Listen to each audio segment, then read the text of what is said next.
Let's say you are a GM and you have an army of NPCs in your adventure, and the party decides to talk to each of them one by one. Or imagine that the party arrives at the city and a curious player decides to go to the town library and peruse the books, read them one by one. Or let's say there's an armory full of weapons and the fighter of the party decides to check out each of them one by one. So the main problem here is that you create a huge group of fictional objects, and by fictional object I mean items or NPCs or locations or anything that's in the fictional world. And the party or a member of the party decides to interact with each member of this group one by one. It was way too much work to create each object one by one when you create the adventure, because you don't even know if the party will interact with them or not. But if you do no preparation beforehand, then the improvisation needed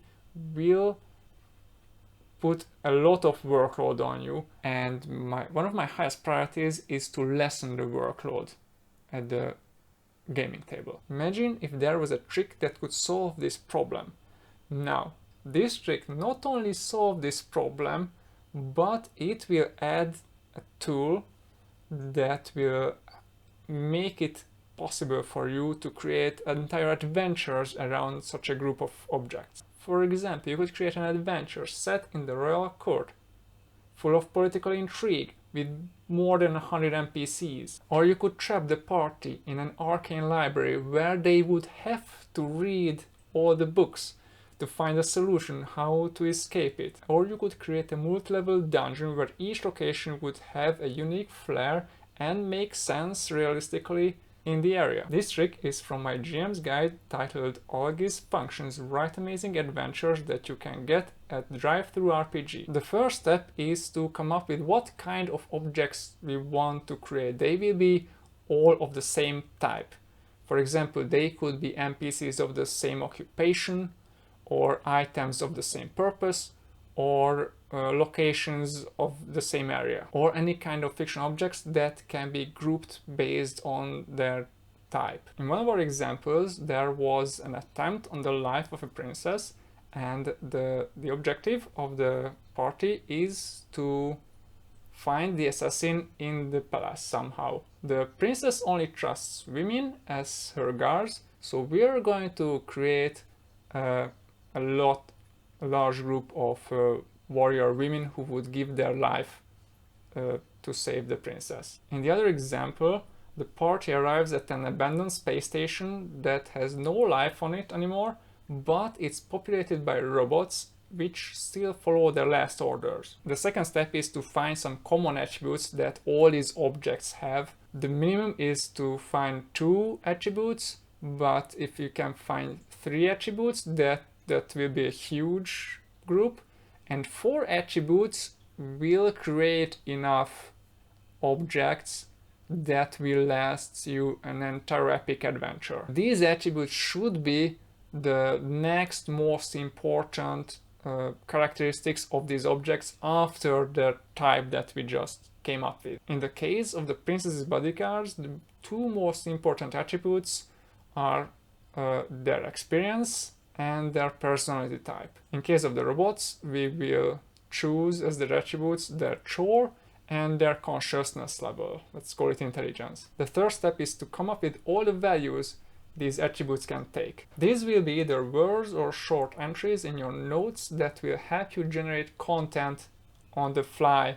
For example, tell you how an NPC behaves, or how an item looks like, or what kind of mood a location feels like, etc. So I call them generators because they help you generate content. So we can list what kind of experience levels bodyguards can have.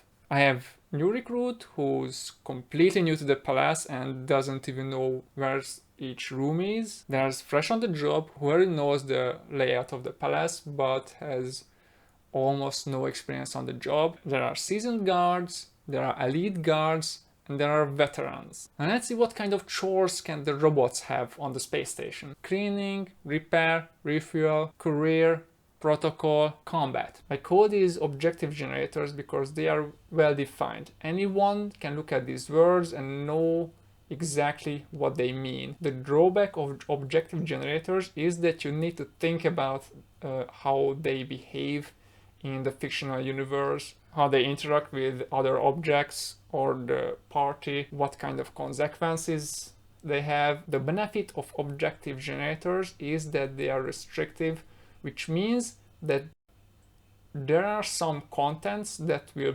never be generated by them. For example, a robot with a low consciousness level will never do something smart, or a warrior who is inexperienced will never act like a veteran. Or we can use subjective generators, which are words that help you associate the content subconsciously. The benefit of subjective generators is that the workload is way less. You don't have to think about how they behave.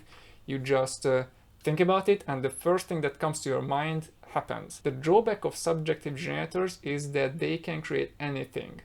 If you associate subconsciously for long enough time, then you will get to everything in the world. So you will have to use some self-restraint, because otherwise they will become meaningless. Subjective generators can be all kinds of things. For example, they can be archetypes, animals, colors, or you can use your personal experiences. For example, you can have the name of someone you know and have the NPC behave like that person. Let's say we want some subjective values for bodyguards' personalities. So let's see some animals that can invoke some kind of behavior in our mind. Lion, snake, bear, wolf, tiger. Now that you see these animals, you can imagine how a person associated with one of these animals would behave, would talk, all kinds of things. You can just use your instincts, what you learn from fairy tales, etc. Archetypes are very easy to use if you don't worry about them too much. Now let's find some consciousness levels for our robots. Amoeba, lizard brain, mammal brain,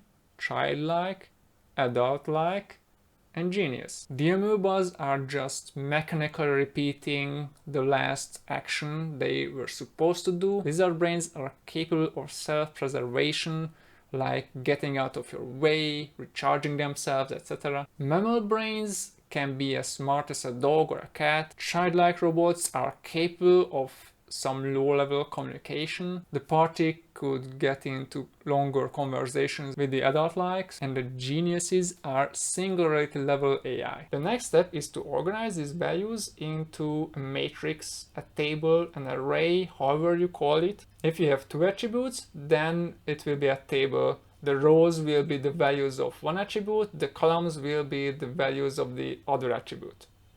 And each cell will be one unique fictional object. They will be all different in some way or fashion. If you came up with 3 attributes with 5 values each, that's just 15 words, that's not much. Then you will get 125 unique fictional objects. If you chose 4 attributes with 5 values each, that's just 20 words.